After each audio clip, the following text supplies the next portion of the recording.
Efek gas rumah kaca atau GRK dikenal juga dengan nama greenhouse effect. Greenhouse adalah bangunan dari dinding dan atap kaca yang digunakan untuk menumbuhkan tanaman. Pada musim dingin ataupun di malam hari, greenhouse tetap hangat karena energi matahari terperangkap di dalam greenhouse sehingga tanaman tetap terus berkembang.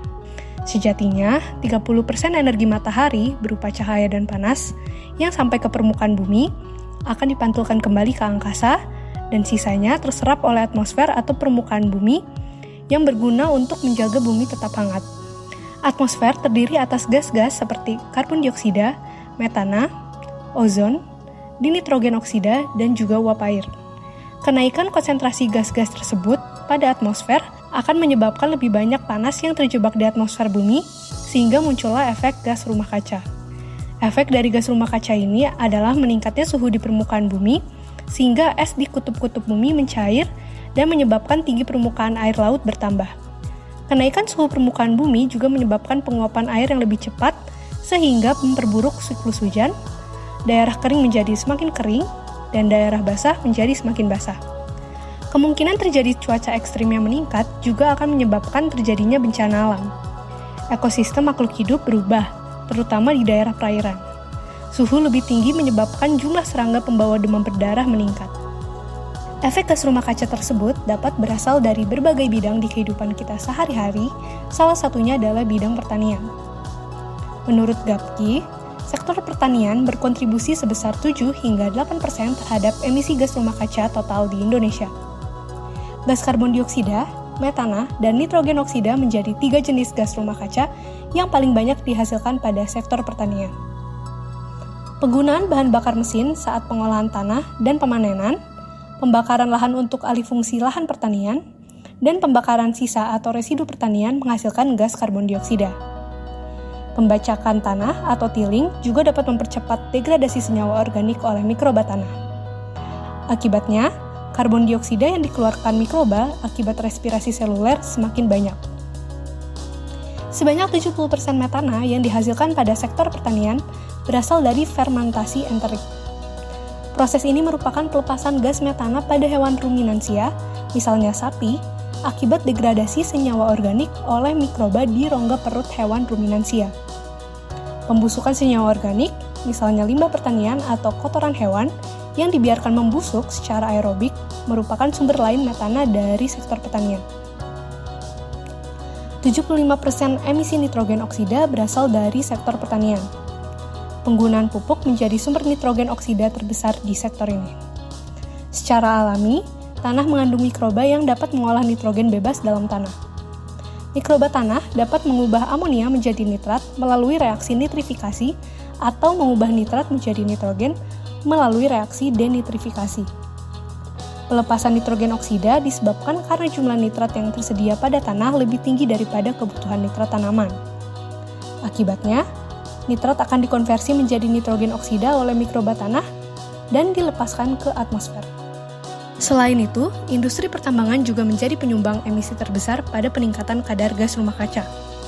Sumber emisi dari industri pertambangan merupakan salah satu kontribusi utama terhadap peningkatan kadar gas rumah kaca di atmosfer. Pertambangan batu bara, gas alam, dan logam berharga merupakan sektor yang paling berpengaruh terhadap kadar emisi gas rumah kaca global.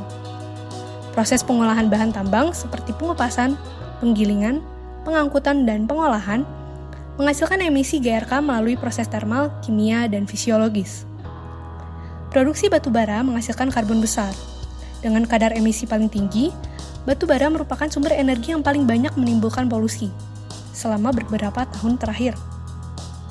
Melalui Global Assessment Energy, sektor energi menyumbang 64% dari emisi gas rumah kaca global pada tahun 2010.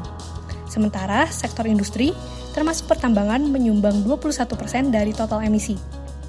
Sektor pertambangan menjadi tanggung jawab untuk 1,1 gigaton CO2 ekuivalen emisi pada tahun 2017.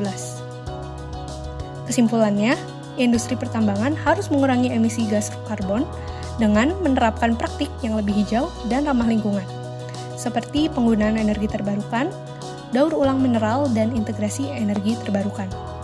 Industri perminyakan juga menjadi sumber emisi gas pada peningkatan kadar gas rumah kaca dari sektor energi.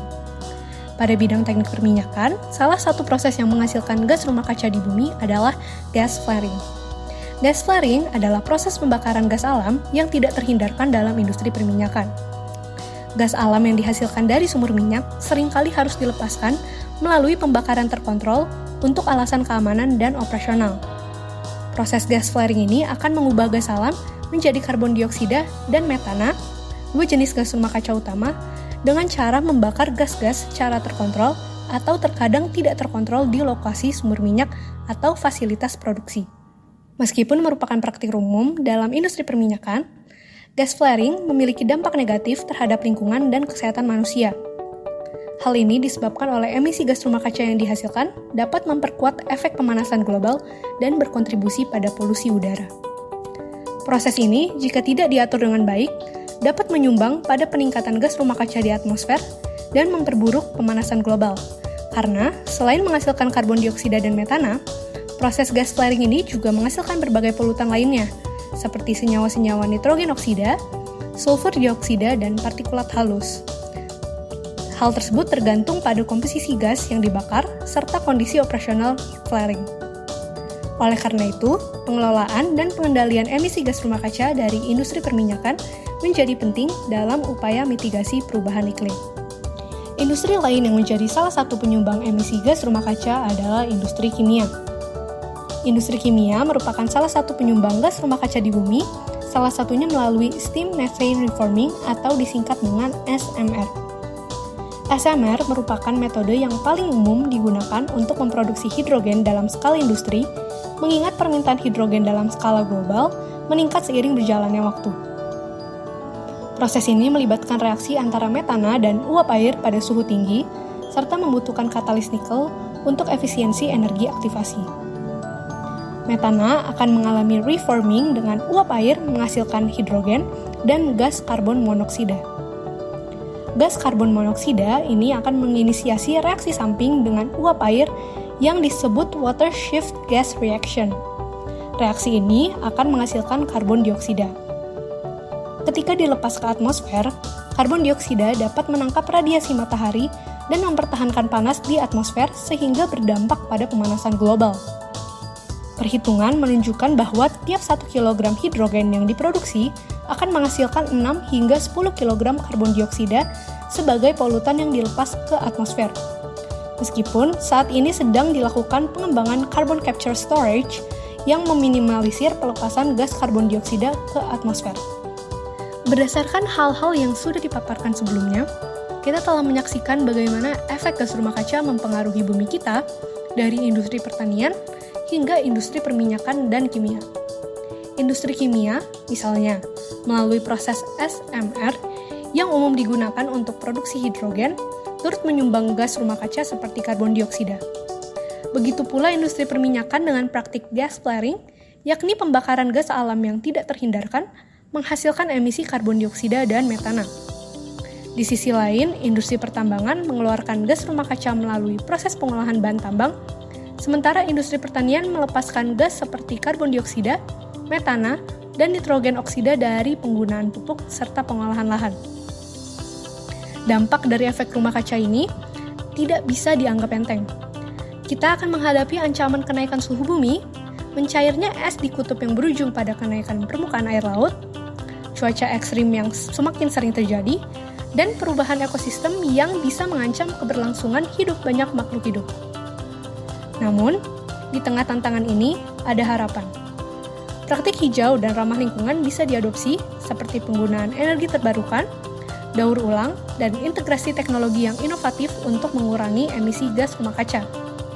Melalui kesadaran dan tindakan bersama, kita dapat mengurangi dampak negatifnya terhadap lingkungan dan menciptakan masa depan yang lebih berkelanjutan bagi planet ini. Mari bersama jaga bumi kita, tempat tinggal bersama, warisan untuk generasi mendatang.